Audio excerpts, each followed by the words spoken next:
کی حفاظت پر کہ آپ نے کہا حضور میں یہ سفر کرنے کے لیے تیار ہوں، تو خط لیا اور بڑی تیزی کے ساتھ اس علاقے میں پہنچے، اور جب نبی پاک علیہ السلام کا خط مسلمہ کے حوالے کیا، مسلمہ نے جب وہ خط کھولا تو نور و ضیاء جو اس خط سے ضیائیں نکلتی ہیں، اس نے اس کی آنکھیں اندھی کر دی اور اس کا غرور اور ضلالت جو ہے وہ اور بڑھ گئی۔ مسلمہ کذاب نے اپنی قوم کو ایک روز اکٹھے ہو کر کہا کہ رسول پاک علیہ السلام کے جو پیغام لے کر آئے ہیں حبیب بن زید ان کو لایا جائے۔ اچھا، اس سے پہلے ان کو بہت زیادہ شدید زخمی کر دیا گیا تھا، ان پر بڑا ظلم کیا گیا تھا، اور مسلمہ یہ سمجھتا تھا کہ اب دربار میں جب انہیں بلاؤں گا پہلے زخموں سے چور چور ہوں گے تو یہ میری بھی نبوت کا اقرار کر لیں گے اور میرے لوگ سمجھ جائیں گے کہ رسول پاک علیہ السلام کی طرف سے جو پیغام لے کر آئے ان کا دیکھیں عقیدہ بھی چینج ہو گیا۔ تو اب جب حضرت حبیب بن زید کو لایا گیا اور پہلے وہ بہت زیادہ زخمی تھے، جسم پر نشانات پڑے ہوئے تھے، تو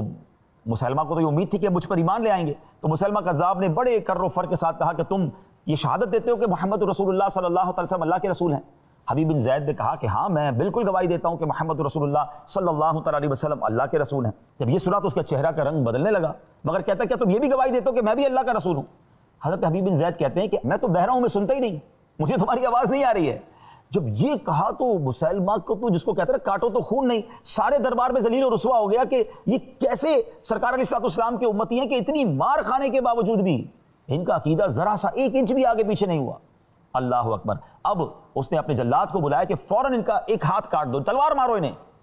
ان ظالموں نے آپ کا ایک ہاتھ کاٹ دیا۔ پھر حبیب بن زید سے پوچھا جاتا ہے کہ کیا تم گواہی دیتے ہو محمد صلی اللہ علیہ وسلم اللہ کے رسول ہیں؟ کہتے ہیں بالکل گواہی دیتا ہوں، میرے آقا محمد رسول اللہ صلی اللہ علیہ وسلم اللہ کے رسول ہیں۔ پھر کہا تم یہ گواہی دیتے ہو کہ میں بھی اللہ کا رسول ہوں؟